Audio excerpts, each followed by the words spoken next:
Assalamualaikum warahmatullahi wabarakatuh. Alhamdulillahirabbil alamin. Wassalatu wassalamu ala asrafil anbiya'i wal mursalin sayyidina wa maulana Muhammadin wa ala alihi wa ashabihi ajma'in, amma ba'd. Ikhwani rahimakumullah. Alhamdulillah, pada malam hari ini hadir di tengah-tengah kita dua tokoh pejuang Ahlussunnah wal Jamaah, yaitu yang pertama Kiai Haji Lutfi Basarali. Assalamualaikum Kiai. Waalaikumsalam. Yang kedua Kiai Muhammad Idris Romli. Assalamualaikum Kiai. Waalaikumsalam warahmatullahi wabarakatuh. Alhamdulillah, ini adalah malam yang gembira bagi kita, kehadiran dua tokoh pejuang Ahlussunnah wal Jamaah. Nah, tentunya momen yang seperti ini tidak kita sia-siakan untuk kita bincang-bincang santai tentang keilmuan, tentang masalah pembina. Fokusnya di sini adalah tentang masalah keilmuan. Betul ya, seperti itu.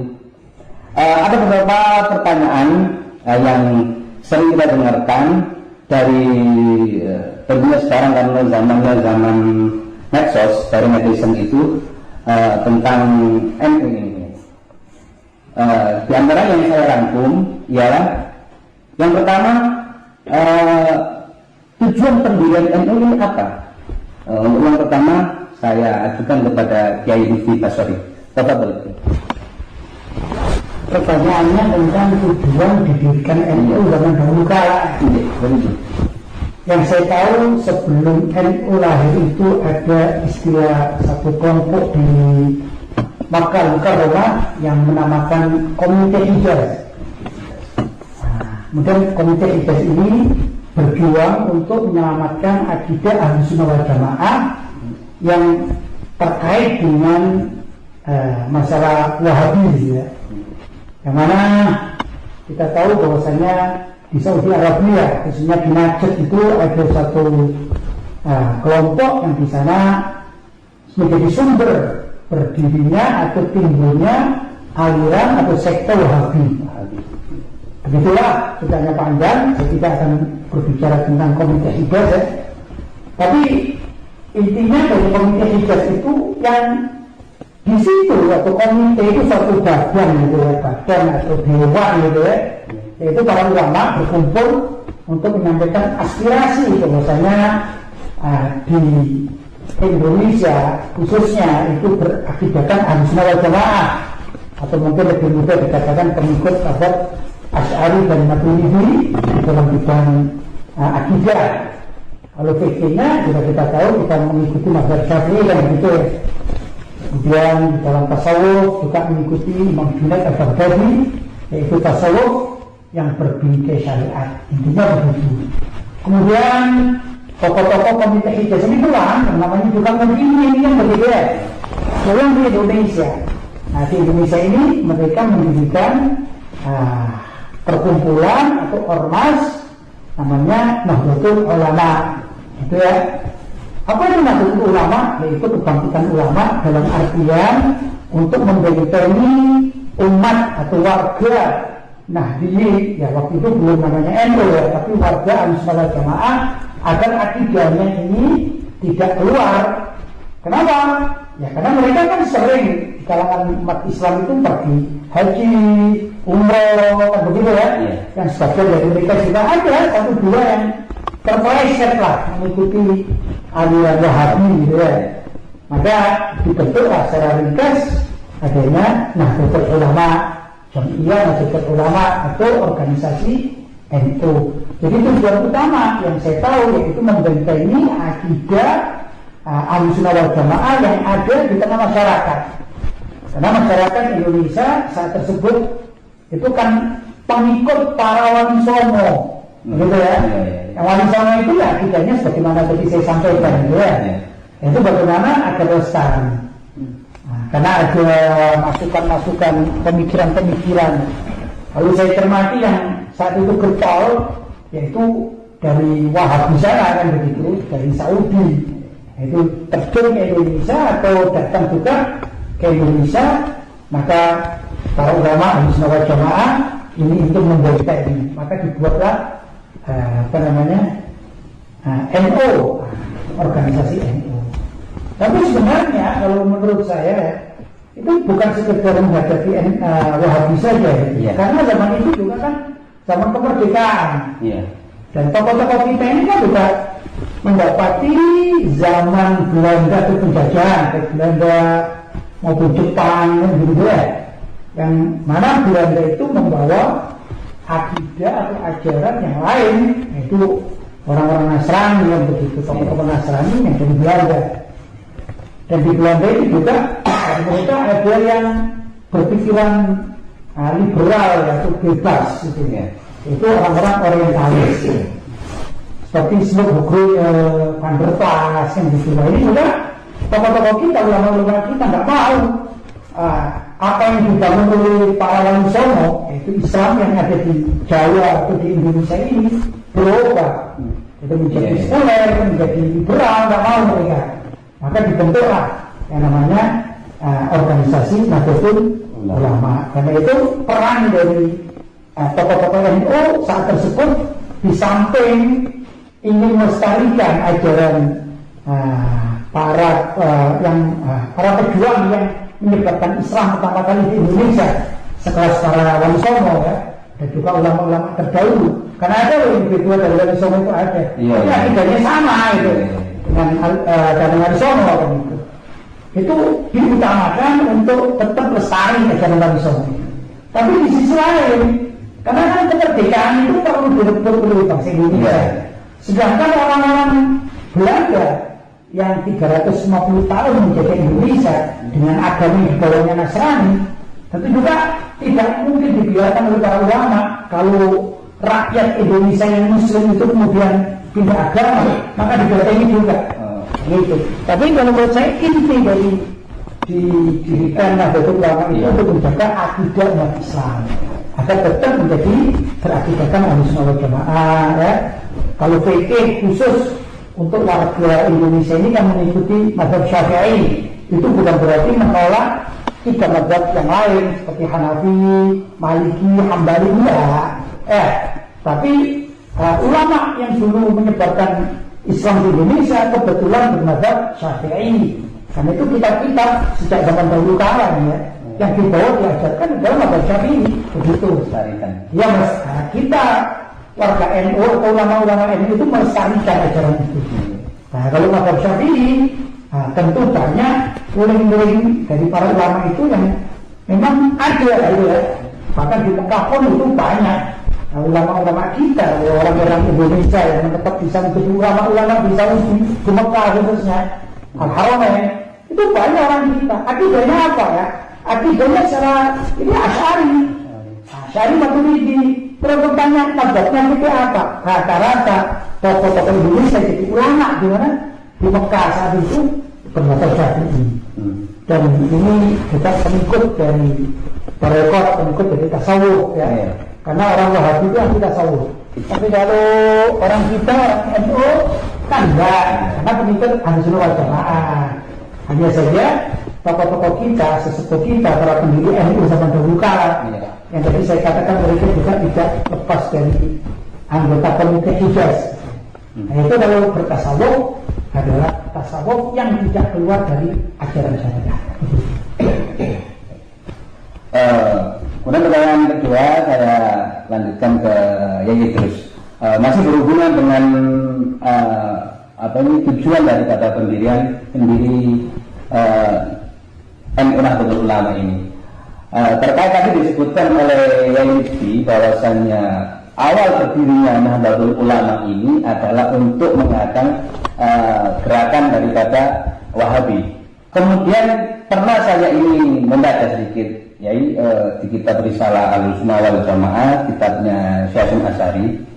Di situ juga disebutkan beberapa kelompok aliran bukan Wahabi saja. Nah ini kemudian apakah ini juga nanti menjadi tugas dari para Nahdlatul Ulama ini menjaga dari kelompok-kelompok itu ya? Apa benar? Assalamualaikum warahmatullahi wabarakatuh. Waalaikumsalam warahmatullahi wabarakatuh. Jadi begini, mengapa para ulama mendirikan organisasi Nahdlatul Ulama? Di dalam Risalah Ahlussunnah wal Jamaah Hadratus Syekh Hasyim Asy'ari memberikan jawaban. Apa? Sebelum berdirinya NU, ada 3 aliran berkembang di Indonesia. Yang 2 dari luar, yaitu Syiah dan Wahabi. Yang 1 aliran produk dalam, yaitu aliran kebatinan. Batiniyah. Nah, karena ketiga aliran ini sangat berbahaya, maka didirikanlah organisasi Nahdlatul Ulama untuk menghadapi ketiga aliran ini. Dan untuk memberikan penjelasan bahaya 3 aliran ini, Hasyim Asy'ari menulis kitab Risalah Ahlus Sunnah wal Jamaah, tebalnya kira-kira 40 halaman. Padahal baru 3 aliran. Sekarang ini aliran sesat di negara kita. Ratusan atau mungkin ribuan. Kira-kira kalau beliau masih hidup, mungkin bukan 40 halaman, ratusan atau ribuan halaman kitabnya. Karena banyak. Itu sebenarnya tujuan didirikannya NU, menjaga akidah Islam Ahlus Sunnah wal Jamaah. Karena Ahlus Sunnah wal Jamaah ini Islam yang disebarkan oleh para ulama penyebar Islam di Nusantara sejak periode awal dulu. Karenanya ini perlu dipertahankan, perlu dijaga. Itu tujuan didirikannya organisasi Nahdlatul Ulama. Terus apa tadi?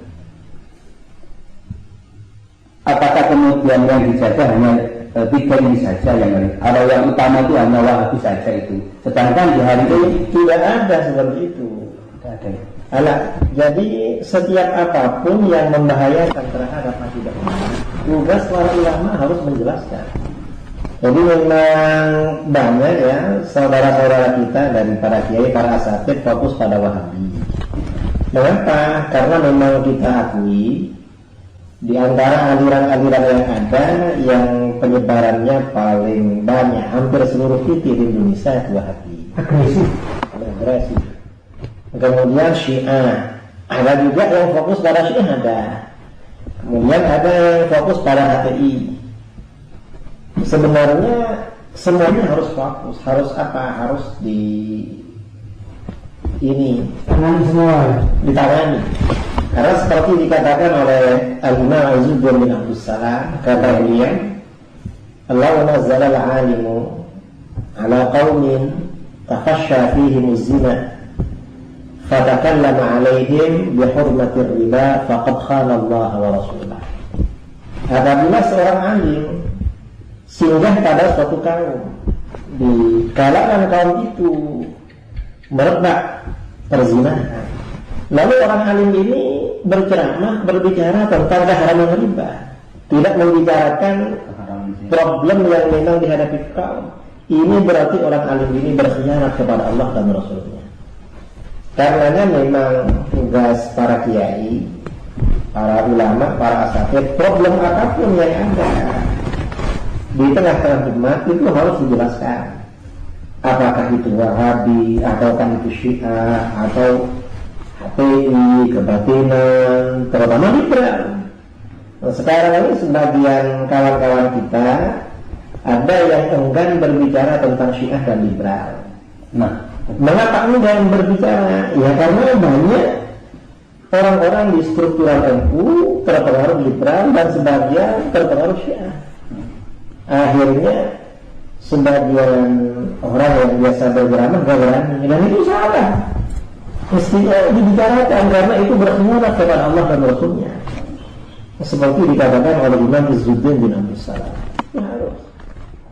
Dan ini yang biasanya digarap oleh Syekhina Kirati Basari. Ya kalau kita baca Risalah Ahlus Sunnah wal Jamaah memang begitu ya. Dia aliran-aliran, kalau tadi memang lahirnya NU tidak lepas dari Komite Hijaz dan kawan-kawan di Komite Hijaz itu hidup, dan para ulama yang menjadi anggota Komite Hijaz itu orientasinya memang di Mekah, gitu ya, di Mekah, maka kalimat Wahabi itu pasti tidak akan terlupakan. Tapi seperti dikatakan itu tadi ya, kalau di Risalah Ahlus Sunnah wal Jamaah itu ada aliran-aliran disebut itu Al-Jahmiyah, gitu ya. Macam-macam itu. Maksudnya yang di Indonesia ya, di Risalah Sunnah wal Jamaah awalnya kan Syafi'i semua. Iya, betul. Kemudian menjelang berdirinya NU itu kan ada 3 aliran ini yang berkembang. Betul. Jadi itu. Nah, gini, saya katakan diri saya semua itu kan disebut beberapa aliran. Pokok-pokok aliran sesat. Nah, pokok aliran sesat. Itu menjadi perhatian yang harus masyarakat. Artinya pendirian NU-nya itu kan peduli terhadap pelanggaran akidah, akidah sesat. Maka otomatis kita sebagai pelanjut NU gitu ya, sebagai warga NU mestinya kan bukan mengikuti Hasyim Asy'ari kan gitu kan. Iya. Bukan kemudian justru bergaul dengan orang Syiah, bergaul dengan orang Ibra, bahkan menjadi Ibra kan gitu. Kan aneh ini. Ya ini dulu yang aneh. Karenanya apapun problem yang ada di tengah-tengah umat harus kita atasi. Harus diberikan penjelasan, diberikan pencerahan. Karena itu fungsi dan tugas para ulama seperti itu. Khususnya di NU kan gitu ya. Khususnya di NU, karena NU ini memang sudah punya komitmen untuk menjaga Ahlus Sunnah wal Jamaah. Kemudian begini, sebelum era ini memang tidak ada organisasi. Mengapa? Dulu ketika masih umat Islam ini hidup dalam khilafah Utsmaniyah di dunia Islam secara umum ya, kemudian di luar situ kerajaan-kerajaan Islam. Karena memang sistem pemerintahan itu Islami, dan mereka kembalinya Ahlus Sunnah, organisasi keagamaan tidak diperlukan. Mengapa? Karena pemerintah, daulah, khilafah ini memang juga membentuk Ahlus Sunnah agama. Kemudian setelah khilafah Utsmaniyah ini jatuh, ya. Dan jelas dengan jatuhnya khilafah Utsmaniyah ini, kerajaan-kerajaan Islam di luar sana tidak punya harapan. Maka bagaimana? Satu-satunya cara membentengi, menjaga akidah umat, mendirikan organisasi. Dan itu Nahdlatul Ulama. Dan ini, pendirian organisasi ini diisyaratkan oleh Imam Al-Haramain Al-Juwaini dalam kitab Al-Qiyasi, bahwa ketika memang umat Islam ini tidak punya pemerintahan, tidak punya kekuasaan yang fokus, yang mengatasi, maka persoalan apapun kembali kepada para ulama. Dan ini yang dilakukan oleh para masyayikh pendiri Nahdlatul Ulama. Nah, terus tadi yang saya katakan di kitab yang ditulis sendiri oleh Hasyim Asy'ari itu kan menyoroti kesesatan Syiah, misalnya di beliau menyatakan di situ ada Syiah dua yang disebut, yaitu Zaidiyah dan Imamiyah. Zaidiyah itu kesalahannya itu bisa dikatakan ringan ya, dibanding dengan Syiah Imamiyah. Tapi pun demikian, kata para ulama bahwa Syiah Zaidiyah itu sama dengan Syiah Tafdhil. Apa Syiah Tafdhil itu adalah orang-orang yang mengatakan Sayyidina Ali lebih afdal daripada Sayyidina Abu Bakar, Sayyidina Umar. Itu pemerintah Hasyim dikatakan sesat. Sedangkan Imamiyah itu kalau kita melihat di buku-buku mereka itu kan sudah takfir kepada para sahabat. Bukan takfir saja ya, bukan kepada para sahabat saja, kepada istri-istri Nabi juga begitu. Loh, kalau andai kata Hasyim itu tahu, dan kalau beliau mengatakan Syiah Zaidiyah itu termasuk ahlul bid'ah, bid'ah itu ahlul bid'ah ya, sesat gitu ya, sesat, dan fikihnya tidak boleh menjadi rujukan, tidak boleh menjadi rujukan. Apalagi Imamiyah begitu, berbeda dengan orang sekarang. Menurut saya, kalau Imamiyah di dalam risalahnya Mbah Hasyim kadang-kadang sampai pada stadium kufur. Betul. Waqat yartaqi ilal kufur. Itu Imamiyah. Itu Imamiyah. Dan kita punya buku-buku, saya juga punya Al-Kafi, punya ya, Manwaya dulu Kafi, saya punya kitab-kitab dari sekarang. Itu kitab aslinya komputer asli. Saya dulu punya asli, malah itu ada asli. Kemudian oleh kawan-kawan fotokopi karena aslinya ada. Antum punya aslinya? Saya punya fotokopi yang punya asli, ada Bukhari, ada Bukhari, banyak yang punya asli, punya kita. Tapi kayak si Al-Mamuni apakah masuk kelompok firqah di dalam Islam atau di luar Islam?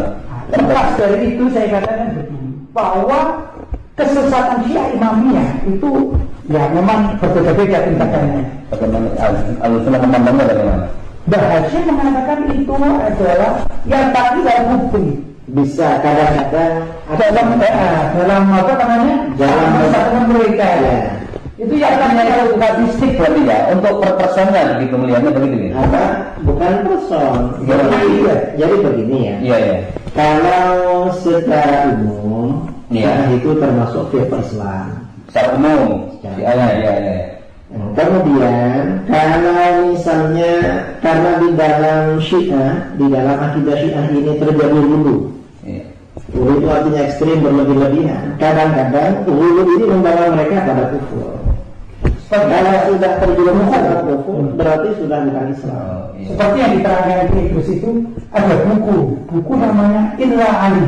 Nah itu kalau kita baca di situ hampir isinya itu menyembah Ali, begitulah terangkan. Yang hulu Itu dulu. Tapi itu juga lahirnya dari Tamiya. Kalau sekarang imamnya itu bisa dikatakan ada tokoh sentral itu Khomeini. Nah ini jadi masalah. Kalau Zaidiyah saja Ulul Hashim Asy'ari dikatakan ahli bid'ah, termasuk orang bid'ah, ahli bid'ah yang sesat. Bagaimana dengan imamnya? Iya. Saya jadi masalah. Iya, ini lebih parah. Jauh lebih parah. Itu pun menjadi apa ya? Sekarang Namanya di antara ya ajaran Syiah Imamiyah ini yang kufur. Iya. Yang ada di kitab-kitab mereka seperti menafikan keautentikan Al-Quran. Ini kufur, keluar dari Islam. Tapi kita tidak secara otomatis mengkafirkan Syiah yang ada sekarang. Mengapa? Ya karena ketika kita mereka tanya mereka percaya pada Quran sekarang. Saya itu punya pengalaman. Suatu saat saya ke kantor PBNU Iya. Jakarta. Kebetulan saya nggak tahu sih, memang ada keperluan di sana. Waktu itu saya ingin ketemu Kevin Muzaki, ringkas begitu. Nah setelah di sana itu waktu itu kepemimpinan siapa itu? Kevin Muzaki. ya Kevin Muzaki. Waktu di sana ingin saya sampaikan itu ada tamu dari Iran, tokoh-tokoh Iran di kantor PBNU.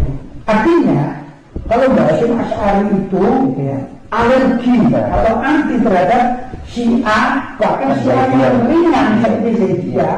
Tapi orang sekarang ini, NU sekarang itu justru berangkulan dengan Syiah Imamiyah kan begitu. Ini kan runyam begitu. Orang struktural namanya. Ya tentu waktu itu PBNU dan juga ya saya baca di beberapa literatur atau di medsos sendiri ya, dan ada sih bukti-bukti yang bisa disampaikan itu. Ada kawan-kawan yang pernah ke Iran itu katanya mahasiswa Indonesia yang berasal dari anak-anaknya orang NU ya, itu banyak belajar di Iran ya.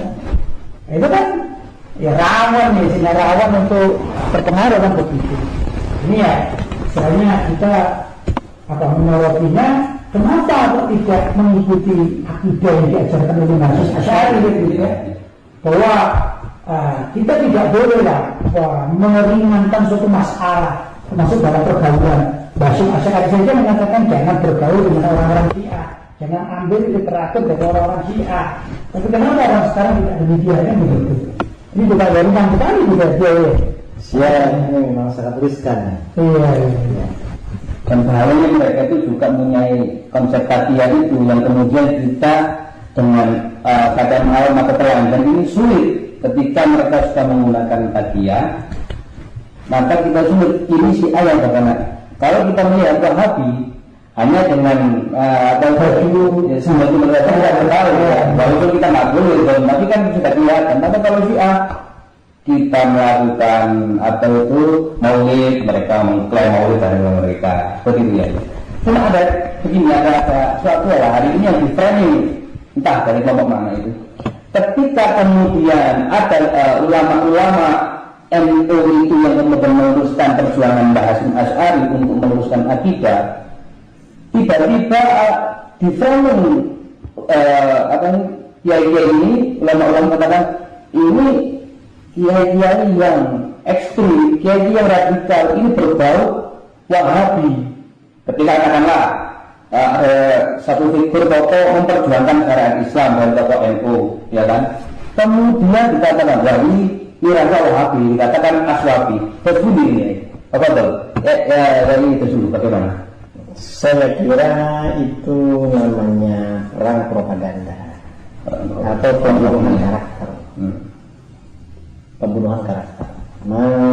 Itu seperti itu. Ya itu modus orang-orang liberal seperti itu biasanya. Mereka tahu dirinya salah, nggak mau disalahkan, akhirnya bikin stempel-stempel. Ini radikal, ini ekstrim, ini apa. Padahal ya kita ini agak ya. Dan kita ya para asatid, para kiai nggak perlu peduli dengan seperti itu. Padahal kita ini malah meneruskan perjuangannya kiai-kiai sendiri NU yang dahulu seperti itu ya. Ya, makanya kita nggak perlu peduli dengan stigma itu. Ya. Ya kalau menurut saya begitu, Beliau ini dianggap garis lurus. begini, saya punya pengalaman. Iya. Ini menarik ini.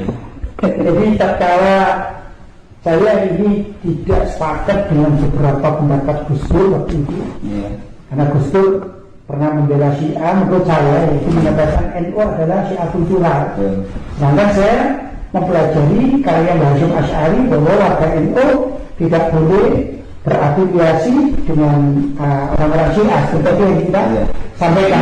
Gitu. Jadi kita menolak. Nah, karena menolak, sangat kebetulan saya ini kan alumni Makkah dan Madinah, Haramain. Yang di Makkah dan Madinah juga banyak orang-orang Wahabi kan gitu.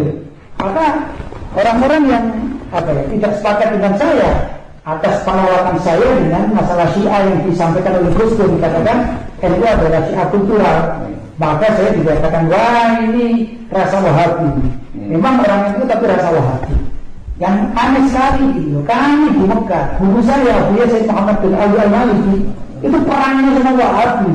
Iya. Dan demikian juga kita para murid-murid Abu Yasin Muhammad Al-Maliki begitu pulang, ya mau tidak mau kita mengikuti tulisan-tulisan dari karya mahaguru kami ini, itu Abu Yasin Muhammad Al-Maliki, seperti buku-buku apa yang juga Sohah ya dan lain sebagainya. Itu kan dalam kutip perang akidah, perang pemikiran melawan Wahabi. Bagaimana kami dikatakan rasa Wahabi kan berbeda. Ada stigma seperti itu tidak berdasar. Dan saya beberapa kali mengatakan, coba kita berdiskusi. Kalau saya dikatakan Wahabi, saya akan katakan Anda itu pengetahuan apa sih terhadap Wahabi? Itu kan anak liberal biasanya. Saya alhamdulillah kalau masalah Wahabi ini saya banyak tahu karena bacaan saya kitab-kitab Abu Yasin Muhammad bin Ali Maliki. Bagaimana saya akan menentukan Wahabi? Itu kan. Ada memang karakter-karakter masyarakat yang begini. Kalau mereka tersinggung oleh suatu masalah, kita sampaikan kebenaran syariat, mereka tidak mau karena itu perilaku mereka. Nah, dengan membagi buta akhirnya menuduh ini dan itu. Maka saya pun bahkan Kiai Idrus pun juga kita ini pengurus NU. Saya ini semacam pengurus NU. Bagaimana kalau saya pengurus NU dikatakan Wahabi itu kan ya lucu sekali. Nah, itu menurut saya tidak benar itu mereka. Benar kedua mereka hanya menuju dari luar saja. Kalau mau diskusi sama kita ya tidak apa-apa sama masalah Wahabi itu ya. Apa benar saya ini Wahabi itu? Saya sampaikan buku-buku karya saya juga ada, tulisan saya juga ada tentang pentingnya tahlil dengan dalil-dalilnya kan gitu. Dan sebagainya. Kita itu ya mereka saja ya menuduh ya, hanya mereka saja menuduh. Dan tuduhan itu menunjukkan kalau mereka itu ikhlas, bangkrut, bangkrut dalam ilmu, tidak ada dalil. Akhirnya menuduh tidak bisa. Nah ini yang pakai tuduhan. Artinya ini hanya pengalihan opini seperti itu. Mereka tidak ikhlas dalam beraswadnya, masih terpengaruh masih menerima ajaran-ajaran di luar aswadnya. Ya ada kepentingan menerima aliran-aliran kalau saya dan amal. Ya begitu. Jadi banyak kalau dari Iran itu uranium itu ya banyak uang dari Iran itu banyak. Di kalangan orang-orang liberal pun itu mereka mendapatkan dana-dana dari barat kan begitu.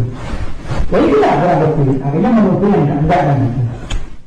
Baik, masih melanjutkan pertanyaan persoalan Wahabi. Sebab bagaimana tadi yang dibahas tentang awal munculnya NU ini untuk mengakan Wahabi. Maka kita perlu pertanyaan yang agak panjang tentang Wahabi ini. Masih dalam seputar kitab Risalah Ahlussunnah. Di sini mau saya bacakan sedikit. Ini analisis bahasa ya. Wa minhum firqatun yasba'una ra'a Muhammad abdu wa rasulullah wa ya'khuduna min bid'ati Muhammad bin Abdul Wahhab Najd an-Najdi wa Ahmad ibn Taimiyah dan bin Qayyim wa Abdul Hadi. Ini yang saya tanyakan Yai, itu adalah yang pertama ketika berhubungan dengan Muhammad Abdul dan Rasulullah itu menggunakan Syekh Hasyim Asy'ari menggunakan wa yasba'una ya Muhammad Abdu wa Rasulullah. Kemudian ketika berhubungan dengan Muhammad bin Abdul Wahhab menggunakan layak hubungan min bid'atin. Ini mohon penjelasan tentang dari si analisis bahasa. Yang pertama ro'ya, yang kedua min bid'atin. Tentunya di sini bahasa beliau sangat alim menggunakan bahasa ini sangat-sangat adil. Mohon penjelasannya ya. Ini ke saya terus. Jadi begini, ketika menjelang berdirinya Nahdlatul Ulama kira-kira 100 tahun yang lalu, itu muncul kelompok modernis di Mesir. Itu dipelopori oleh beberapa tokoh modernis seperti Jamaluddin Al-Afghani, Abdurrahman Al-Kawakibi dan Muhammad Abduh. Terutama di sini Muhammad Abduh karena pernah mengendalikan Mesir sebagai mufti di Mesir.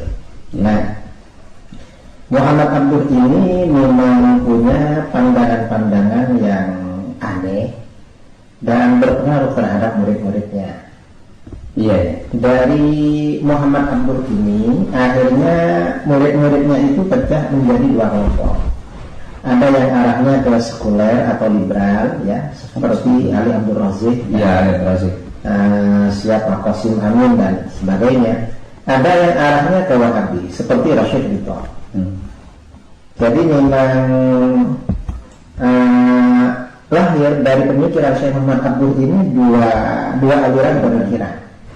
Nah, dari pemikiran Muhammad Abduh yang dipublikasikan oleh Rashid Ridho melalui majalah Al-Manar dan tafsir Al-Manar, menyebar ke mana-mana ke Indonesia, akhirnya banyak berpengaruh terhadap orang-orang Indonesia. Yang akhirnya ini memang yang banyak terpengaruh dengan ini organisasi Muhammadiyah. Karenanya belakangan Muhammadiyah banyak terinspirasi dengan Muhammad Abduh dan Rashid Ridho. Nah, ini memang dikatakan rakyat Muhammad Abduh karena yang disampaikan Muhammad Abduh itu pendapat, dan pendapat ini pendapat yang menyimpang, yang kemudian pendapat ini dipublikasikan oleh Syekh Muhammad Rashid Ridho. Kemudian Muhammad bin Abdul Wahhab ini menggunakan istilah bidah, bidahnya Muhammad bin Abdul Wahhab.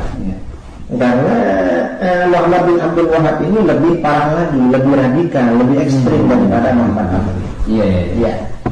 Jadi ini Muhammad bin Abdul Wahhab, paham Wahabi. Dan ini kemudian istilah Salafi, Wahabi itu sebenarnya kan tidak menggunakan istilah Salafi.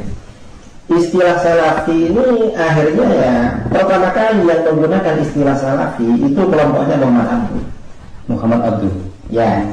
Kelompoknya Muhammad Abduh. Kemudian Wahabi lama-kelamaan juga mengambil istilah Salafi. Mengapa dua kelompok ini dipertemukan oleh satu visi dan misi, yaitu pemurnian tauhid, pemurnian agama dari berbagai unsur bid'ah, tahayyul, khurafat, ini dalam bahasa mereka.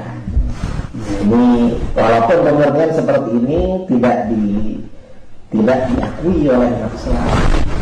Pemurnian yang dikatakan oleh Wahabi jelas tidak diakui. Ini bid'ahnya Syekh Muhammad bin Abdul Wahhab. Kemudian di situ Muhammad bin Abdul Wahhab ini mengadopsi dari bid'ah yang sebelumnya disebarkan oleh Syekh Taimiyah dan kedua muridnya Ibnu Qayyim al-Jauziyah dan Ibnu Abdul Hadi. Ini yang menyebarkan. Ini paham Wahabi sebenarnya yang awal mula berlangsung di Indonesia. Itu pra berdirinya organisasi Nahdlatul Ulama atau pra kemerdekaan. Jadi Wahabi ini sudah masuk, karenanya Wahabi yang masuk ke Indonesia sampai sekarang ini ada dua corak utama ya, ada dua corak. Ada yang nuansanya ya sangat Saudi, bin Bas dan kelompoknya, ada yang Mesir. Yang Mesir, kalau yang Mesir ini yang agak liberal, jadi yang agak condong ke liberal. Kemudian kalau yang Wahabi ini sangat radikal, tetapi mereka dipertemukan dalam satu ideologi yang sama di antara mereka. Ada kesamaan walaupun ada perbedaan. Itu kalau kita membaca dari pola pikir orang-orang Wahabi yang ada di Indonesia. Ini yang menarik adalah penjelasan antum tadi tentang Wahabi yang radikal. Jika Wahabi itu kemudian dikatakan ekstrim, itu sangat maklumnya mudah dipahami.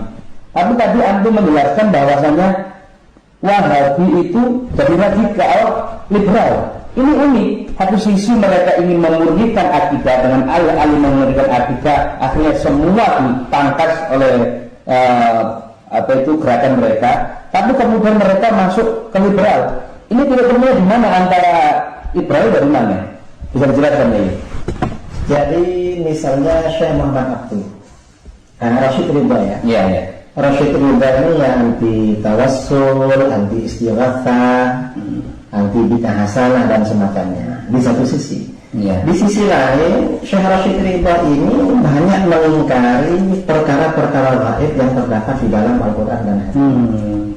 Seperti tentang malaikat yang diperbantukan oleh Allah dalam perang Uhud.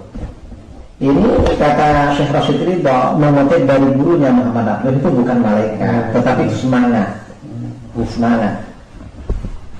Kemudian seperti jin, itu juga ada semacam pengingkaran.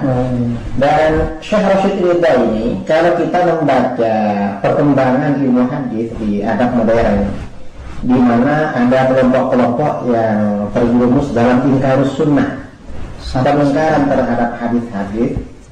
Ada beberapa hadis yang diingkari oleh Rashid Ridha. Nah, ini di sini semacam ini kan ada pertemuan dengan kelompok liberal. Kalau liberal secara keseluruhan itu tidak. Artinya apa? Di satu sisi Rashid Ridha ini ada pertemuan dengan Wahabi, di sisi lain ada pertemuan dengan liberal. Termasuk ini tentang anti otoritas. Mereka selalu kembalikan ke Quran Sunnah. Ulama tidak mau. Akhirnya saya berkesimpulan di liberal itu mereka anti otoritas. Mereka menganggap semua relatif, ya kan? Manusia di sini dari titik ini, sehingga mereka tidak mau menggunakan otoritas manusia sama manusianya. Yang satu langsung mau ke Al-Quran Sunnah, yang satu tidak mau sama sekali. Tapi pada titiknya mereka itu ketemu. Betul, ini bagus ya. Ini pertanyaan Anda yang sangat bagus ya. Bahwa di dalam konteks ini memang ada pertemuan antara Wahabi dengan liberal. Sama-sama menafikan otoritas para ulama. Dan ini melanggar terhadap konsep Al-Quran dan Sunnah. Karena di dalam Al-Quran Allah Subhanahu wa ta'ala berfirman, yarfa'illahu alladhina amanu minkum walladzina utul ilma darajat. Para ulama itu oleh Allah derajatnya diangkat setinggi-tingginya. Nah, ini berarti artinya apa? Para ulama itu wajib ditinggikan derajatnya, bukan direndah-rendahkan, apalagi disejajarkan dengan orang biasa. Itu tidak boleh. Di dalam hadis-hadis seperti itu. Nah, ini Wahabi juga seperti itu. Mereka memang menafikan otoritas para ulama. Mengapa menafikan otoritas para ulama? Agar masyarakat mengakui otoritas mereka. Jadi menolak. Jadi mereka ini Wahabi ini ya melarang bertaklid kepada ulama dulu agar taklid pada mereka. Oh iya. Nah, jadi mereka ini mengharapkan taklid, tapi taklid pada ulama dulu. Kalau sama mereka dilakukan. Alasannya apa? Kita ikut Al-Quran dan Sunnah. Jadi mereka ini beranggapan, ya, menanamkan pikiran bahwa apa yang mereka sampaikan itu Al-Quran dan Sunnah. Ya, kalau ulama itu pendapat mereka pribadi. ya, padahal itu ya ijtihad mereka pribadi. Kalau saya melihat ini tadi, Iya ya. antara Syekh Muhammad bin Abdul Wahab dengan Syekh Ridho, Iya. atau dengan Muhammad Abdul. Iya. Kalau Muhammad bin Abdul Wahab itu kan dari Najd. Iya. Ya, lalu sekarang bisa dikatakan Saudi. Iya. Sedangkan pemikir yang lain seperti Syekh Ridho dan Muhammad Abdul itu kan nuansa-nuansa Mesir. Iya. Memang berbeda. Berbeda cara pandang orang Saudi yang salah saya tahu ya, itu tentang apa yang diyakini mereka Iya. dengan orang-orang Mesir. Sampai sekarang itu ada perbedaan. Kalau di Mesir itu lebih mudah berpikir pada sekuler, liberal itu lebih mudah. Tapi kalau di Saudi ini ya lekat dengan kewahabiannya gitu. Makanya ya ekstrim. Makanya kalau Kiai Hasyim Asy'ari menggunakan bid'atu Muhammad bin Abdul Wahab, itu sangat tepat menurut saya. Karena memang bid'ahnya itu munculnya di Najd gitu. Sedangkan kita mikir itu ya ada, ikut, tapi kan tidak 100% ikut Muhammad bin Abdul Wahab kan gitu. Maka penggunaan teks yang dinukil atau ditulis oleh Hasyim Asy'ari itu sangat tepat. Kepada Muhammad bin Abdul Wahab mengatakan bid'atu Muhammad bin Abdul Wahab. Dan pada Rasul Ridho dan Muhammad Abdul itu Ra'yu Muhammad Abdul sama Rasul Ridho. Karena itu memang pendapat itu kan seperti cabang gitu ya, cabang. Saya misalnya saya contohkan dalam mazhab Syafi'i gitu ya. Kalau Imam Syafi'i itu kan dalam mazhab ini kan asal gitu ya. Sedangkan ada Imam Nawawi, ada Imam Romli itu kan begitu. Ini kan cabang dari pendapatnya Imam Syafi'i kan gitu. Seperti itu ya. Jadi memang harus penggunaan bahasa yang tepat, betul. Maka disinilah letak kehebatan Ahlussunnah wal Jamaah. Tokoh-tokohnya itu menggunakan adil dalam menggunakan segalanya, termasuk dalam bahasa, seperti itu ya. Sekarang ini berlanjut kepada pertanyaan pengalaman. Pertama saya tanya lebih dulu. Apa pengalaman Yai ketika berhadapan dengan orang-orang Wahabi ini bisa disampaikan, dan bagaimana ketika memberikan tips dan trik ini untuk menghadapi orang-orang seperti ini? Kadang mereka itu tadi itu pokoknya Al-Quran Sunnah, sehingga kita itu ketika menggunakan logika bid'ah Anda seperti itu. Mohon penjelasannya. Kalau pengalaman pribadi tentang bagaimana ekstrimnya orang-orang Wahabi, saya kan mondok di Mekah, Syekh Muhammad Ali Al-Maliki gitu.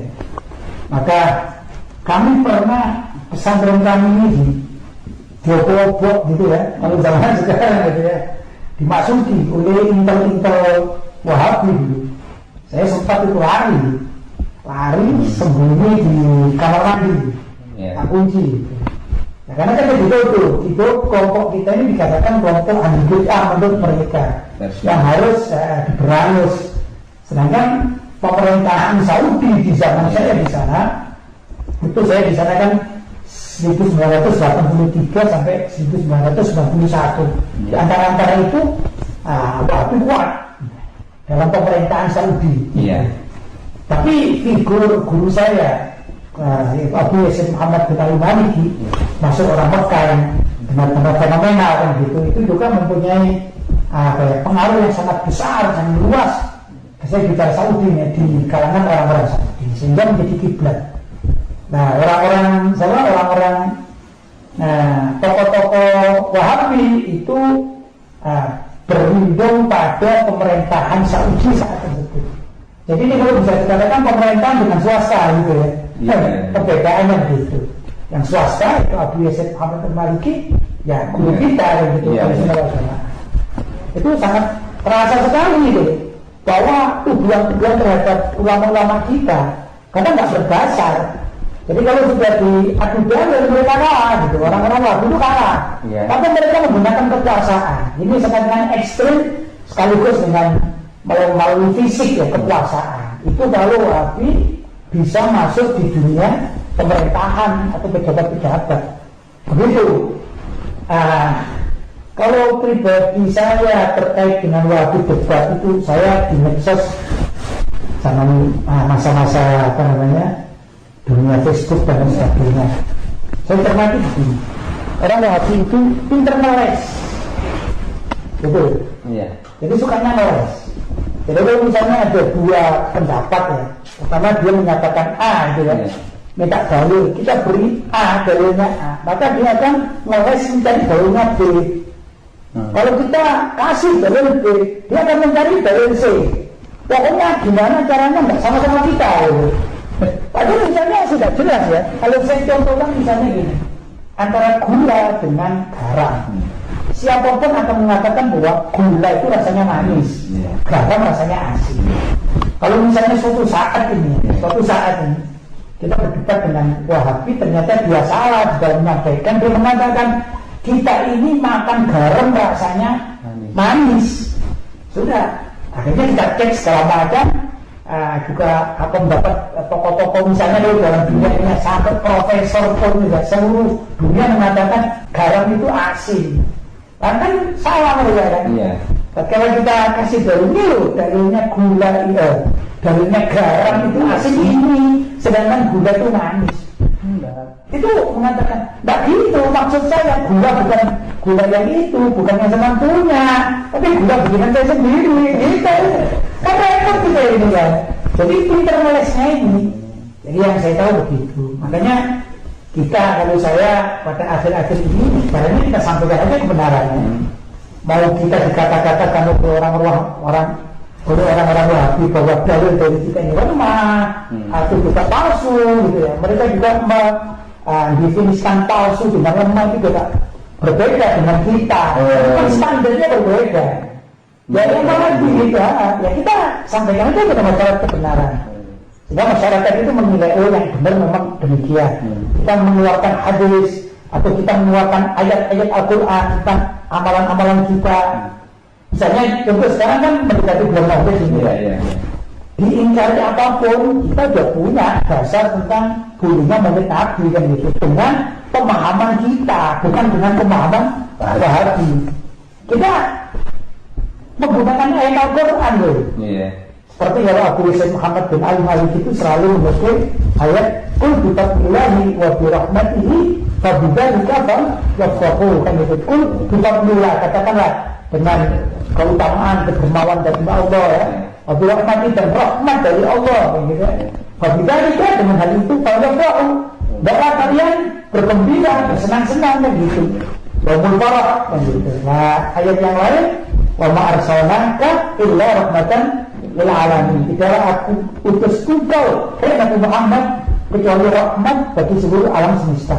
Nah ini kan rahmat, Nabi itu datang sebagai utusan Allah SWT, itu sebagai rahmat. Kalau yang maka dengan rahmat ini tidaklah kalian bergembira. Salah satu bergembira baca sholawat bersama-sama, kan senang baca maulid itu. Orang baca maulid yang kita punya hutang kita lupa kadang-kadang ya. Kalau kita sumpah-sumpah kita hadir maulid lupa, itu karena kita bergembira. Itu ayat Al-Quran sudah jelas ayatnya, tapi mesti ngeles mereka dengan berbagai macam argumen bikinan mereka sendiri. Itulah metode Wahabi yang saya tahu. Jadi kalau saya juga mengikuti tokoh-tokoh kita ya, misalnya kita sampaikan aja kebenaran. Kita mendebat, tidak debat, didebat atau tidak debat, diingkari atau tidak diingkari, kita sampaikan kebenaran. Itu saya. Nah ini yang menarik dari Yai Idrus ini. Barusan ini kan kita lihat kan. Ini juga saya juga kaget itu melihat, wah sama seperti ini. Ketika Yai Idrus ini ketemu dengan Ustaz Abu Somad, kemudian yang ini beliau ini membahas yang biasanya Ustaz Abu Somad ini jarang membahas tentang Wahabi. Ketemu Yai Idrus bahas itu, sehingga kemudian malu sampai segitu viralnya ya. Ya ini ada apa ya ini? Kok kemudian orang-orang Wahabi ini menaruh istilah kepanasan kepada contoh dengan diskusi antum dengan Ustaz Somad, ini bagaimana, awalnya bagaimana ini? Jadi kira-kira 3 bulan yang lalu saya ke Pekanbaru. Ya, ada daurah aswaja di sana. Nah, kita bersama Ustaz Abdul Somad dan dia ketemu. Katanya mau ditulis ini. Dan setelah bertemu, saya tidak tahu apa yang mau ditanyakan dari beliau. Ternyata pertanyaannya yaitu ya mungkin karena kita berdua ini ketemu dan kita tahu kan Ustaz Abdul Somad itu kan banyak penggemarnya. Akhirnya ini menjadi viral, Wahabi kebakaran. Akhirnya Wahabi marah bikin video semua. Akhirnya itu. Kita nggak tahu kalau mereka itu marah karena kita pulang dan selesai. Nggak tahunya marah sekali. Akhirnya ya kita balas seperti itu. Ya seperti yang dikatakan Lutfi, mereka itu tidak ilmiah biasa. Berbicara memang tidak ilmiah. Apa yang dokter-dokter yang berpolemik dengan saya itu ilmiahnya lemah sekali. Artinya ketika mereka itu membalas, istilahnya membalas apa, ketika antum dengan Ustaz Somad itu membuat video lalu setelah itu bantah-bantahan. Membantah itu apakah mereka membantahnya itu secara ilmiah atau ada fitnahnya seperti itu ya? Mereka banyak bohongnya di dalam apa? Ada membaca kitab tidak mengerti, baca kitab tapi tidak paham. Kadang bacanya salah-salah, kadang tidak paham, dan kadang berbohong. Ya mungkin mereka ini dengar-dengar dari gurunya, ulama Wahabi di Saudi. Ulama Wahabi juga suka berbohong. Akhirnya ya mereka ini yang kebohongan itu ya sudah menjadi keyakinan disampaikan. Al-ilmu nurun lalu itu. Ya apa? Al-ilmu nurun. Ilmu nurun. Nurun situ. Iya, turun begitu maksud itu. Bahasa Jawa itu. Iya, bahasa Jawa itu. Ilmunya kebohongan mereka gurunya itu turun kepada turun. Kepada murid-muridnya tadi itu. Ya kira kurang lebih begitu. Iya. Sampai di video itu kan tentang debat. Iya, betul ada. Ini kita ini kok tentang debat melalui video kan, yang bersangkutan suatu daerah dengan saya. Dan teman-temannya, teman-teman beliau pernah ke rumah saya. Mengapa nggak datang ke rumah saya aja? Atau buat undangan resmi atau di mana? Ya kok tentang debat di medsos, kirim nomor HP, saya suruh nelfon, suruh gini. Kok seperti itu? Iya kan, kita sebagai apa, ahli ilmu atau penuntut ilmu mesti secara ilmiah ya. Dan kita gak usah takut kalah. Kita ketemu berbicara ilmu, mestinya kan begitu. Betul. Tapi kalau tidak, lalu setelah itu ada orang Wahabi kirim WA sama saya setelah kita membuat beberapa video dan pihak Wahabi gak bisa menjawab, terutama masalah tauhid rububiyah. Bahwa tauhid rububiyah versi Wahabi yang diterangkan di banyak kitab Wahabi itu adalah penipuan dan kebohongan besar. Di dalam itu bid'ah mereka. Itu bid'ah mereka. Bid'ah besar. Akhirnya ada orang Wahabi beri WA pada saya, kalau bisa videonya jangan dilanjutkan Kiai katanya. Tidak memecah belah Islam. Dan katanya kalau untuk mau kita pertemukan dengan ustaz-ustaz Wahabi dalam dialog tertutup. Akhirnya saya minta tolong sama kawan-kawan saya, ini yang kirimnya dari mana? Setelah dibaca dari Bekasi. Lalu saya minta kawan-kawan kita di Bekasi menindaklanjuti permintaan ini. Akhirnya yang bersangkutan hubungi sama kawan kita, Ustaz Abdul Rahim. Kita katanya mau dialog. Siapa saja Ustaz Wahabi yang mau dialog dengan saya? Nanti kami yang fasilitasi, kata kawan saya di sana, yang mengundang. Karena ada 3 orang ustadz yang mau diundang. Ya, ada yang berinisial F, kemudian ada Y, kemudian berinisial A. Ternyata setelah ditunggu 1 minggu semuanya tidak siap. Tidak ada yang siap ya. Alasan apa? Padahal ini ilmiah dan mereka terus menulis buku, bikin ini, menghantam terus. Tapi diajak ketemuan nggak mau. Mesti akan harus gentle.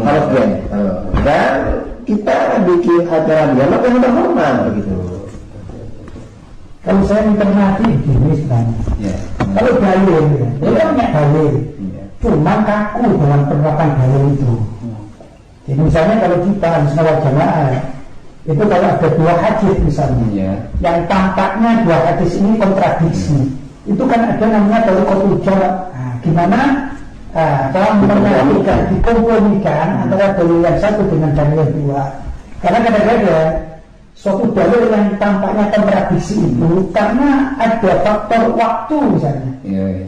Misalnya Nabi Muhammad tatkala usia 45 tahun gitu ya, beliau mengatakan gitu. Ternyata tatkala beliau usia 50 tahun kan selisih waktu. Itu ada ayat turun atau pemberitahuan dari malaikat Jibril bahwa yang dulu itu ya, ini sudah dihapus menjadi hukum Nabi gitu. Sehingga orang awam melihat, loh, ini Nabi Muhammad mengatakan A, yang ini kok B gitu. Nah ini kalau ulama-ulama Ahlussunnah wal Jamaah namanya tariqatul jam itu harus dilakukan. Apa yang ingin dikompromikan? Oh ternyata terjadi begini kan gitu. Beda dengan Wahabi. Yang saya tahu itu kalau sudah nemu satu dalil gitu. Pokoknya ini tidak boleh ini. Nah, gitu. Kalau mereka meyakini ini, sedangkan kita menemukan yang satunya itu ditolak. Bahkan bisa dikatakan wah hadis atau yang Anda bawa ini palsu gitu. Jadi tidak fair lah gitu ya, yang saya lihat begitu. Ini secara ilmiah. Karena itu saya apa yang disampaikan ke Idrus itu ya ada benarnya. Dan kalau dulu di Mekah, kan gitu di Mekah itu kalau diajak debat ilmiah, tokoh-tokoh Wahabi diajak debat ilmiah oleh maha guru saya, Syekh Muhammad Al-Maliki. Kemudian secara keilmuan mereka kalah. Cuman biar tidak kalah, mereka menggunakan fasilitas pemerintahan. Sehingga bisa menekan Abdullah Syekh Muhammad Al-Maliki. Itu maksudnya menggunakan kekuatan pemerintahan. Bahwa mesin kekuasaan mesin kekuasaan itu membungkam Ahlussunnah. Nah, begitu aturan berarti kan repot. Sedangkan Abdullah Syekh Muhammad Al-Maliki kan pendekatan ilmiah.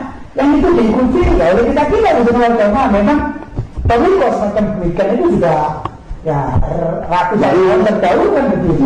Tariqah itu berbahaya ya. Ya, mereka ini kalau kalah menggunakan kekuasaan loh. Kalau maksudnya kekuasaan, mereka ini suka menyebarkan dusta, fitnah, propaganda. Ini mereka. Seperti itu.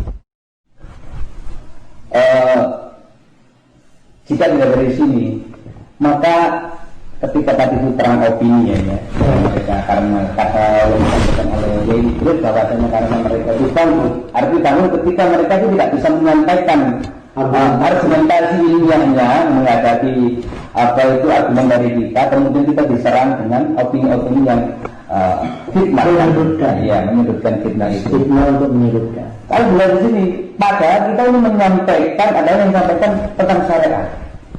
Kalau kita lari, kita tarik kembali. Nah, ini pengetahuan saya ya. Orang-orang yang anti syariat itu adalah orang-orang yang berbahankan liberal. Liberal itu bisa menempatkan di mana-mana. Akhirnya saya berkesimpulan begini, seolah-olah tumbuh suburnya aliran sesat ini itu dipayungi oleh kelompok aliran liberal tersendiri. Apa? Ya. Memang begitu kalau bicara di Indonesia ya. Jadi liberal itu mempunyai akses ke beberapa lini ya di masyarakat.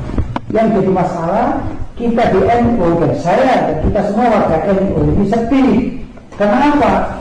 Karena orang-orang PBNU dan orang-orang tokoh-tokoh di NU itu juga banyak loh yang sudah terpengaruh dengan pemikiran liberal gitu. Dengan kemasan-kemasan macam-macam. Mulai dari pluralisme gitu ya, sekularisme itu ya. Mungkin banyak. Ini adalah nuansa-nuansa liberalnya itu sangat kental sekali. Contoh misalnya kalau zaman kita baca di kitab-kitab Hasyim Asy'ari, saya katakan literatur yang dipergunakan oleh warga NU itu kan bukan cuma karya Hasyim Asy'ari, tapi semua kitab yang benar-benar produk dari ulama-ulama akidah Ahlussunnah wal Jamaah atau ulama salaf, itu adalah produk yang diterima oleh Hasyim Asy'ari atau NU lah gitu. Entah itu bermadzhab Syafi'i, Maliki, Hanafi, Hambali, asalkan itu adalah produk dari kitab-kitab ulama Ahlussunnah wal Jamaah, ulama aswaja, salaf di zaman dahulu kala, maka diterima. Begitu. Saya contohkan salah satu buku karya Al-Imam Al-Qadhi Iyad Al-Yahsubi misalnya, kitab Asy-Syifa dan gitu. Itu dipergunakan bisa diambil dalil. Beliau bermadzhab Maliki. Tapi akidahnya itu kan tidak ada pada Maliki Syafi'i, kan ada perbedaan antara akidah ya. Itu dimanfaatkan, dipergunakan oleh ulama-ulama dengan dahulu kala tentang asbabul hidayah misalnya. Diambil. Belum lagi kita seperti Sulamul Tauhid. Itu kan ada asbabul hidayah. Amalan-amalan yang menyebabkan kemurtadan. Kan begitu. Yang saya baca sendiri dari beberapa kitab itu contoh misalnya. Boleh enggak? Saya katakan warga NU saja ya. Boleh enggak warga NU itu datang ke kanisa gereja, kemudian mengikuti ritual gereja seperti Natalan dan sebagainya. Yang tidak boleh. Minimal haram, tapi yang paling dekat adalah ditulis min asbabil riddah. Hati-hati ini min asbabil riddah termasuk dari sebab murtadan. Mantar. Apa itu al-masyu ila kanisati ya? Ma'ahliha. Yaitu jalan dari rumahnya ke gereja ma'aliyah bersama dengan pengikut gereja. Ya, apalagi kalau pengikut gerejanya pakai baju sinterklas, juga pakai baju sinterklas. Ini memang sebelumnya bisa mengantarkan kepada kemurtadan. Walaupun cuma duduk di sana, tapi itu kan disudah dari ritual ini diharamkan. Minimal haram. Loh, orang sekarang nggak begitu. Mereka ini dan senang. Dan yang susah lagi kadang-kadang menggunakan peci NU kan sekarang musuh ada peci NU. Iya. Kita mengatakan ini bukan warga NU, gimana? Oh, dia menggunakan logo-logo NU. Itu yang jadi masalah. Jadi sangat bertentangan dengan akidah yang diajarkan oleh Hasyim Asy'ari dan para tokoh-tokoh salaf terdahulu begitu. Ini keilmuan. Tapi yang disebutkan ini elit tadi, bahwasanya mereka mengembangkan kekuasaan. Saya kok teringat terhadap sejarah bagaimana Mu'tazilah waktu itu menguasai. Mereka itu ketika menerapkan Al-Quran itu Al-Quran sudah bermakhluk, maka mereka itu melakukan inkuisisi atau istilahnya menggunakan khalqul Quran ya seperti itu. Kok ada kesamaan di sini? Ya memang kelompok-kelompok di luar Ahlussunnah itu penyebarannya tidak lepas dari mesin kekuasaan. Misalnya Syiah di Iran. Syiah itu asalnya dulu mayoritas Syafi'iyah. Setelah Safawi ini berkuasa, kemudian karena Safawi ini Syiah, Daulah Safawi dipaksa ikut Syiah. Nah sama dengan Saudi Arabia, itu kan Ahlussunnah juga. Kemudian Wahabi muncul, pendekatan kekuasaan, maka dipaksa mengikuti aturan Wahabi. Kalau Ahlussunnah wal Jamaah dan Ahlussunnah wal Jamaah, Imam Asy'ari, Imam Maturidi sejak muncul tidak dekat dengan dunia politik kekuasaan, murni keilmuan. Kalau Muhammad bin Abdul Wahab, An-Nahdi, memang ini ada kolaborasi, konspirasi dengan Muhammad bin Saud. Dan dia memang yang mengatur penyerangan terhadap suku-suku Arab di sekitarnya dengan alasan telah kafir, telah musyrik. Ini dilarang secara Wahabi. Artinya apa? Berdirinya Saudi Arabia itu tidak lepas dari Wahabi, dan Wahabi juga tidak lepas dari Saudi Arabia, saling menguntungkan. Kalau Ahlussunnah ya itu awal penyebarannya tidak menggunakan mesin kekuasaan, tetapi keilmuan, pendekatan keilmuan pada awal mazhab Asy'ariyah Maturidi. Sehingga ketika kemudian benar-benar bisa disampaikan, maka yang kita lihat sampai hari ini, mengapa Ahlussunnah wal Jamaah Asy'ariyah ini menyebar, itu benar-benar masuk. Artinya apa? Menjadi pola pikir, menjadi mempengaruhi cara pandang umat Islam ini yang berada pada Ahlussunnah, sehingga mereka kalau benar-benar mau mengkaji ya akhirnya nggak mudah untuk tergiur dengan aliran yang lain. Nah ini ya akhirnya ke sini. Hari ini kita menemukan ke anak-anak muda yang mulai antusias untuk hijrah, ya kan, lebih di kampus. Ini yang saya cermati. Kemudian yang awalnya dia itu dari keluarga Nahdliyin, ketika dia masuk ke kampus, sampai di kampus dia karena hirarnya keislaman mulai tumbuh, dia ingin berhijrah, dia mendapatkan orang-orang yang salah tadi, yaitu kelompok Wahabi, kata Ustaz Sunnah, kembali ke Sunnah, orang Sunnah. Ini yang menjadi pertanyaan di dalam hati saya selama ini. Sudah, ketika kemudian mereka itu akhirnya secara nggak langsung akhirnya mereka berubah, ya, menjadi mulai datang ke keluarganya, ini bid'ah dan sebagainya. Yang saya rasakan begini ya, Nahdlatul Ulama ini yang mayoritas, ya kan, diikuti oleh umat Islam di Nusantara ini, kemudian yang kita tahu bahwa berakidah Ahlussunnah wal Jamaah mengatakan seperti itu. Kenapa kemudian yang saya tahu reaksinya itu bukan kemudian menyadarkan anak-anak yang seperti ini, akan tetapi yang banyak kejadian justru anak-anak seperti ini dimusuhi. Sudah dari Wahabi kita ini, jangan sama kita. Bagi saya ini saudara kita, kenapa nggak kita sadarkan? Harusnya karena kita ini Nahdlatul Ulama ini yang Nahdliyin adalah mayoritas, kita membuat strategi dakwah itu masuk ke kampus seperti itu. Ini bagaimana ya? Kalau saya melihat ya bahwa perubahan pola pikir di Nahdlatul Ulama, saya katakan khususnya kalangan struktur pengurusan. Saya juga ini struktur ya, walaupun ditamakan saya struktur. Ini wakil orang Islam kan struktur. Dan kita bicara pola dakwah.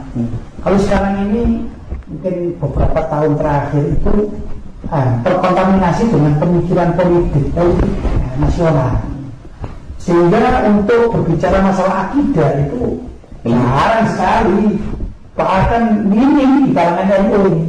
Padahal kalau kita jadi mencermati berdirinya NU itu untuk membentengi akidah Ahlussunnah wal Jamaah dari pengaruh Wahabisme yang ada di Saudi kan gitu. Itu dulu, namanya Hasyim Asy'ari, Ki Wahab Asbullah kan begitu ya, dan juga generasi berikutnya. Nah sekarang akhir-akhir enggak. Jadi tokoh-tokoh sentral di kepengurusan NU itu nggak ngurusi akidah. Asalnya begitu, yang diurusi adalah dunia kekuasaan. Politik praktis. Iya, politik praktis. Walaupun tidak praktis juga dilakukan itu. Ya bikin partai, bikin ini yang tidak praktis dan praktis itu ya itu alam yang sekarang ada. Iya, karena dunia itu digeluti. Sehingga tokoh-tokoh yang nonton itu minim memahami akidah yang benar. Ini jadi masalah. Karena sekarang ini apalagi sama sekarang dunia medsos ya. Nah itu kan ada wartawan-wartawan kita itu yang aktif di dalam dunia medsos. Itu kan sering menjuluki seseorang dengan julukan yang tidak tepat. Tiba-tiba ada muncul seorang tokoh NU, dia bukan kiai, karena dikatakan kiai itu kalau bisa mengaji ya. Iya. Nah, kenapa dia dikatakan tiba-tiba menjadi kiai? Karena dia ini ratingnya itu naik karena bermula dari kepengurusan, mulai dia aktif di IPNU. Kemudian dia ini mempunyai pemikiran gitu dalam berorganisasi, tapi tidak mau ngaji. Dia tidak mau ngaji. Kemudian diangkat ke Ansor. Dari Ansor karena dia ini punya prestasi dalam pemikiran berorganisasi. Kan begitu ya. Kemudian dia jadi pengurus MWC misalnya. Dari MWC dia nggak bisa ngaji. Saya itu banyak kenal gitu. Kenapa nggak bisa ngaji? Kawan saya nggak bisa ngaji. Tahu saya. Ya kalau ngaji-ngaji kampungan itu ya. Tapi maksudnya sebagai seorang kiai enggak lah. Kemudian naik lagi ke PW gitu. Naik lagi akhirnya ke PBNU. Itu. Saya di PBNU, nah ini masyarakat melihat orang PBNU itu namanya semuanya harus kiai. Maka yang semula ini ya bapak biasa tiba-tiba kiai haji. Nah, semacam ini yang terjadi. Ya. Jadi mendapatkan predikat kiai bukan karena alim mengaji, mengerti akidah. Kelihatan akidahnya ini ya, misalnya sangat lemah gitu. Nah, kalau sudah demikian, gimana orang semacam ini bisa mengatasi seperti tadi itu anak-anak NU, kemudian dia termotivasi dengan beberapa promosi dari orang-orang Wahabi, dari orang-orang HTI, dari orang-orang liberal, dari orang-orang Syiah. Loh, kalau tokoh NU-nya nggak ngerti akidah, kita bacakan bukunya Hasyim Asy'ari asing di tengah mereka. Saya ini sering ya, kalau misalnya diskusi lewat WhatsApp gitu ya, kalau zaman dulu pakai SMS gitu. Saya memang hidup dalam dunia ini dan beberapa kali saya berbicara dengan tokoh-tokoh NU nasional gitu. Kemudian saya sampaikan, saya tidak nyebut nama ya, salah seorang dari kuliah itu gitu. Diskusi baik dengan saya. Begitu saya menukil kata-kata dari surat Taufik misalnya, atau dari kitab ini, itu dia mengatakan, padahal beliau ini orang PBNU, katakan, ya ternyata itu saya belum paham masalah itu. Dan apa yang antum sampaikan ini perlu dipahami oleh kawan-kawan kita semuanya, khususnya di PBNU. Saya bilang, ini di tablet saya ini kelas 1 Sanawiyah ini. Ini dari kelas 1 Sanawiyah. Lah kok bisa PBNU nggak ngerti? Ada kejadian ya. Saya tidak nyebut nama ya. Apalagi orang kita almarhum ini. Ada kejadian unik. Saya ini bertamu sama salah seorang tokoh NU ya. Kemudian kita bicara. Namanya sama-sama yang kita bincang-bincang. Karena saya sering membahas tentang masalah Syiah, maka beliau ini bertanya. Nah, waktu itu nyebut saya Gus Lutfi gitu ya. Waktu saya masih muda. Sekarang orangnya masih muda. Saya? Ya. Saya 55 ya, masih muda gitu. Tapi waktu itu kalau tidak salah usia saya belum 40 tahun. Iya. Waktu itu jumpa dengan beliau. Bilang gini, Gus mau tanya Gus ya. Tapi silakan. Apa ya? Saya itu kok baca sejarah ya. Waktu Sayyidina Ali menjadi khalifah, itu kan banyak kejadian-kejadian kan. Nah, kejadian-kejadian perbedaan pendapat gitu, sampai ada perang gitu. Loh itu kemana? Sayyidina Abu Bakar, Sayyidina Umar dan Utsman itu kemana? Kok mereka tidak bantu katanya. Saya bilang, Masya Allah, ini tokoh yang pernah dipilih NU, dapat sejarah. Mempertanyakan tatkala Sayyidina Ali jadi khalifah, kenapa Sayyidina Abu Bakar tidak bantu? Kenapa Sayyidina Umar tidak bantu? Kenapa Sayyidina Utsman tidak bantu? Berarti apa ini? Kan minim sekali pemahaman agamanya. Lah orang Sayyidina Abu Bakar sudah wafat, Sayyidina Umar sudah wafat, Sayyidina Utsman sudah wafat. Gimana bisa membantu Sayyidina Ali kan gitu? Apalagi yang lain gitu. Ini bukti bahwasanya di struktur NU itu ada ya beberapa orang yang memang tidak paham gitu. Ya ini naik karir itu, berkarir itu bukan karena keilmuan. Tapi setahu saya, cerita dari ayah saya, cerita dari kakek saya gitu. Zaman dahulu kala namanya pengurus NU itu tidak wajib bisa baca kitab gitu. Ini orang-orang pesantren. Begitu. Ataupun yang lain diperbantukan. Misalnya ada dokter pandai, ya boleh. Tapi ini dalam statusnya itu sebagai seksi kesehatan dan gitu. Dan tidak muncul atas nama sebagai kiai, dokter, tak begitu zaman dahulu kala. Sekarang kan udah, yang penting sudah masuk sana masuk sini, bahkan advokat yang ngertinya itu ilmu ini, hukum positif negara. Kalau tidak masuk ke BNI langsung jadi kiai, langsung kiai kalau zaman sekarang, karena dibesarkan oleh medsos. Ini jadi masalah. Saya melihat pengalaman ya. Jumpa pengurus Syuriah NU tingkat wilayah, tapi di luar Jawa. Yang bersangkutan ini selain jadi Syuriah NU, juga menjadi mustasyar HTI, mustasyarnya Ijabi Syiah, dan mustasyarnya Wahabi. Satu orangnya. Ya. dan dia duduk di Syria ya. Saya tanya, Bapak ikut itu? Lah kenapa Kiai?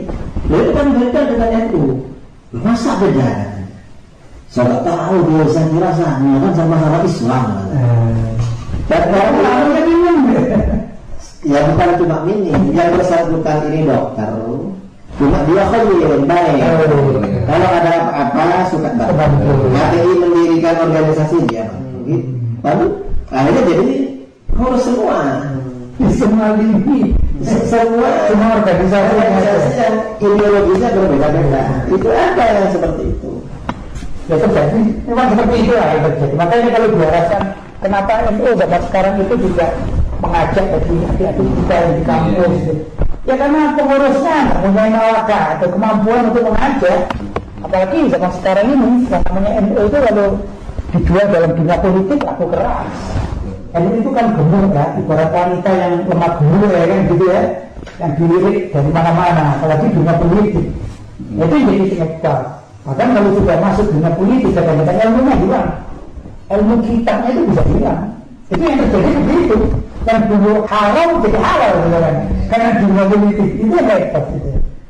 Menunjang istilahnya itu imanun fi amplobihim akhirnya. Imanun fi amplobihim.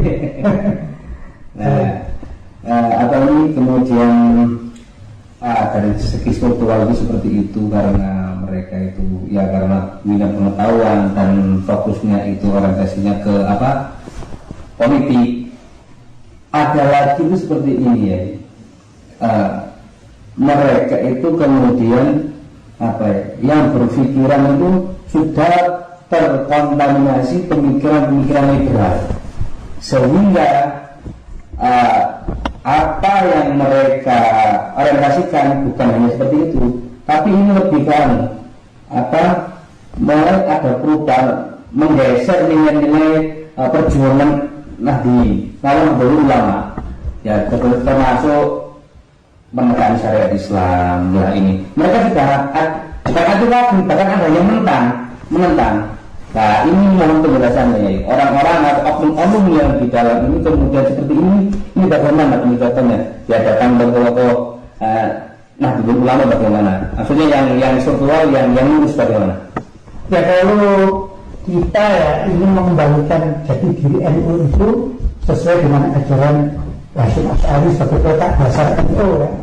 Dan kata Qanun Asasi kan begitu, ada kitab-kitab beliau itu seperti Risalah Ahlussunnah wal Jamaah, atau kalau dilengkap beliau mempunyai kitab namanya Irsyadus Sari ya, kumpulan dari buku-buku Hasyim Asy'ari. Itu kita yang bisa membaca, atau dunia pesantren itu bisa mengkaji. Kedua, kita jadikan buku itu rujukan untuk dakwah. Berarti begitu. Jadi sekecil apapun kita sampaikan, insya Allah sebagian dari masyarakat itu akan bisa meresapinya dan kembali. Jadi itu alhamdulillah sekarang masih ada para kiai itu yang peduli terhadap masalah ya. Walaupun kalau misalnya kita kasih tidak 100% ya, kalau kita mendapatkan 50% saja orang Nahdliyin memahami ajaran hakikatnya gimana sih aswaja, itu kan sudah lumayan daripada bilang semuanya. Maka kita dari kawan-kawan kultural, ulama-ulama pesantren itu basic NU itu pesantren.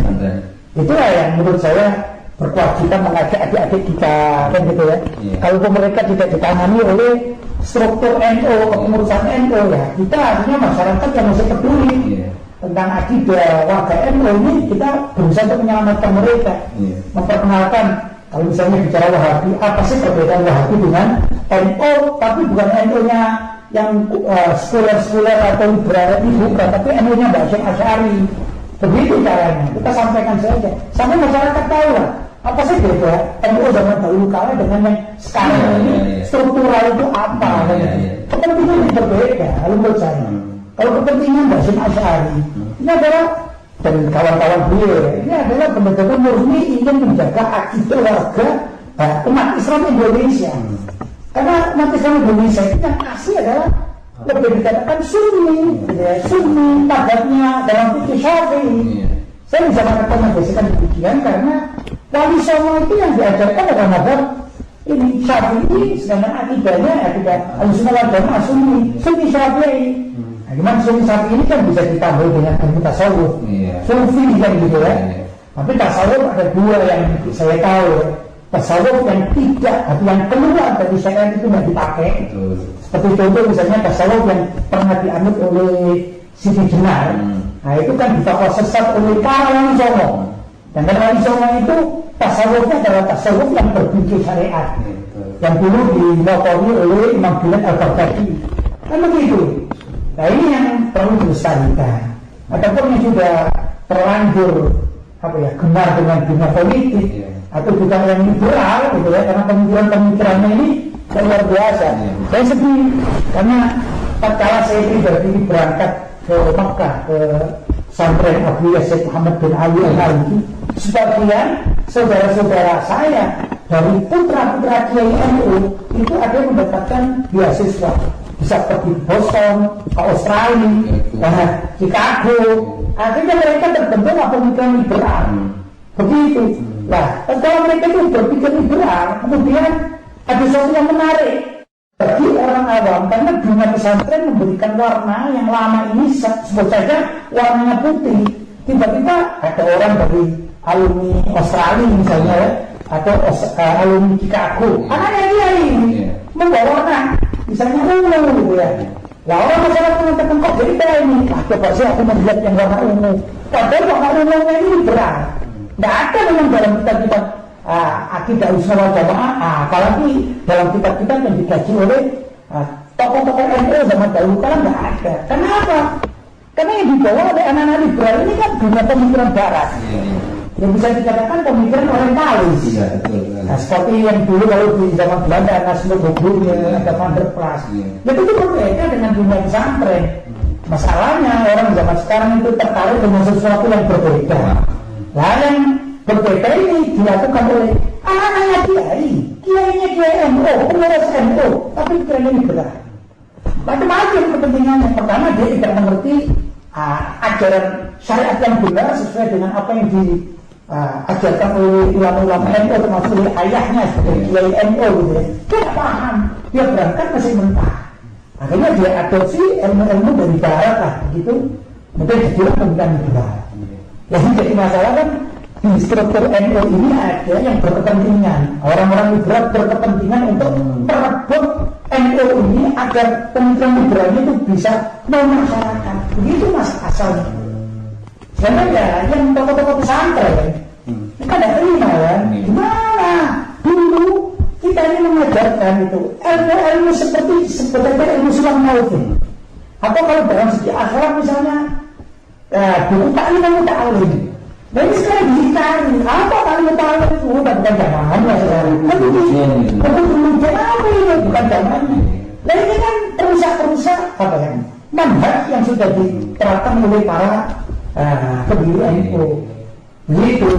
Kita yang orang-orang pesantren itu ya berkewajiban menyampaikan dengan metode yang mudah dipahami, apalagi dengan anak-anak remaja. Kita gunakanlah bahasa-bahasa anak remaja, tapi yang kita adopsi adalah ilmu yang dari pesantren. Itu penting sekali. Saya sering mengajak pesat-pesat muda, pesat muda. Kalian kan masih muda, dakwah kalian itu tidak menyentuh remaja-remaja di kampus. Dan kalian membaca kitab-kitab yang diajarkan oleh para guru di pesantren cuma dengan bahasa mereka.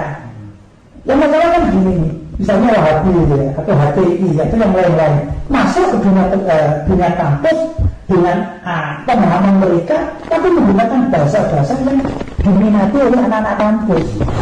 Dan kadang-kadang dunia pesantren tidak berpikir semacam itu, dia menyampaikan kebenaran. Bahkan lebih hebat dalil-dalilnya daripada orang-orang Wahabi atau HTI dan sebagainya. Hanya bahasa yang disampaikan tidak selaras dengan dunia kampus. Akhirnya tidak laku. Dunia jauh ya. Nah, terlajar ini. Kalau saya begitu, saya mohon maaf ya, saya ini gaya. Dan saya alhamdulillah bukan hatikan bernikmat saja.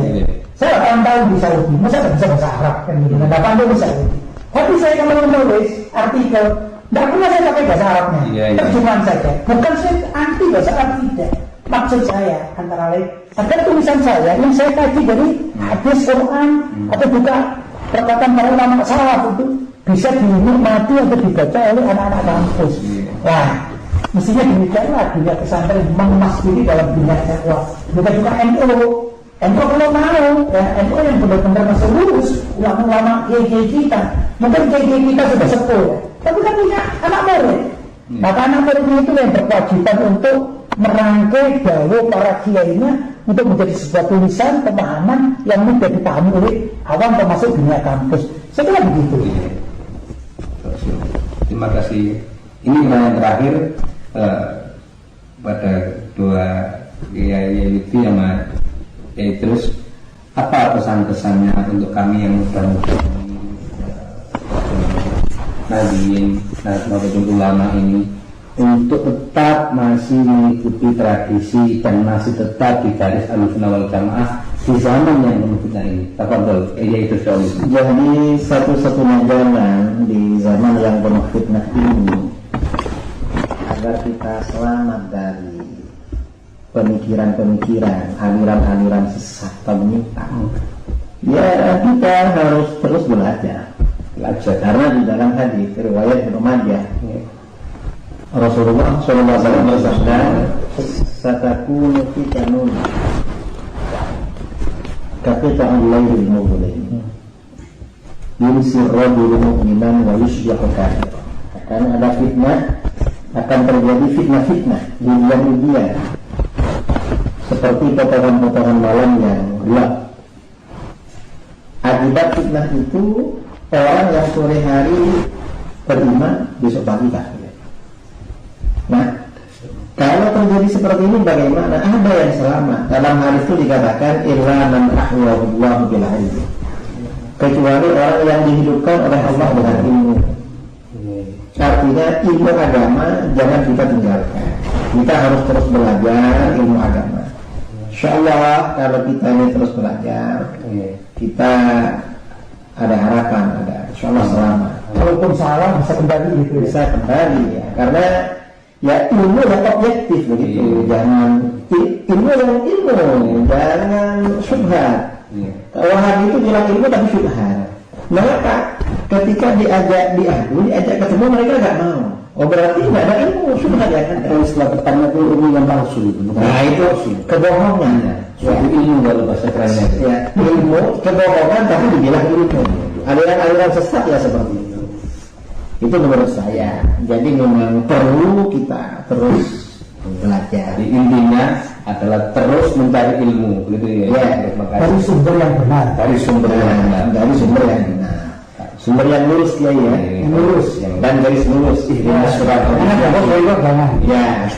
Kan dari itu sendiri. Kalau saya ingin berbicara dengan warga NU secara global, baik para ulama-ulama yang duduk di kepengurusan, dari pusat sampai di daerah, dan juga tokoh-tokoh kita, ulama-ulama kita, NU ya, walaupun tidak menafikan yang lain maksudnya.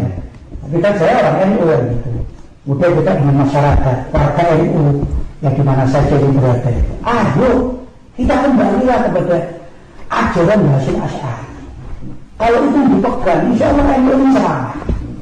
Masalahnya itu sudah menyimpang dari apa yang ditentukan oleh Hasyim Asy'ari. Sedangkan Hasyim Asy'ari itu merujuk kepada kitab-kitab salaf yang Ahlussunnah wal Jamaah. Kalau sudah menyimpang, kita dari konon asasinya menyimpang, dari kitab-kitab Hasyim Asy'ari menyimpang, maka akan banyak penyimpangan di dalam tubuh NU.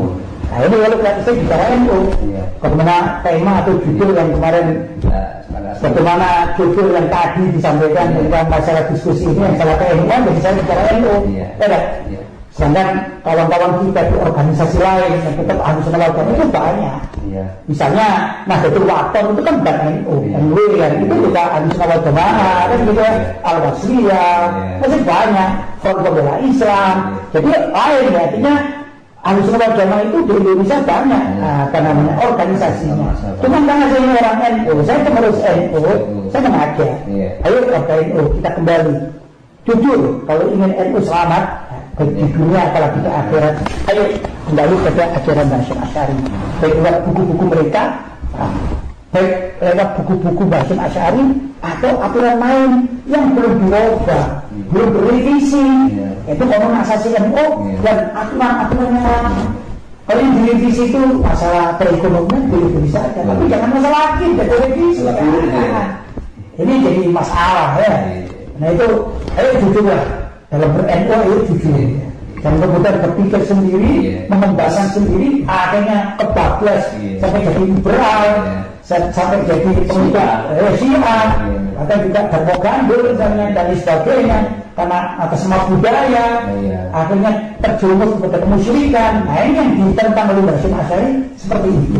Sekarang kan tidak, ada orang berjuang atas nama NU, akhirnya memperjuangkan budaya, tapi budaya musyrik. Budaya misalnya sesembahan kepada Nyi Roro Kidul, enggak semua budaya, kami orang NU, begitu. Kadang-kadang logonya NU, belum ada kekafiran yang perlu. Kalau zaman Hasyim Asy'ari tidak ada ceritanya Hasyim Asy'ari dan kawan-kawan masuk gereja itu tidak ada ceritanya. Sekarang yang seolah-olah di gereja atas nama NU lagi, ini yang merusak.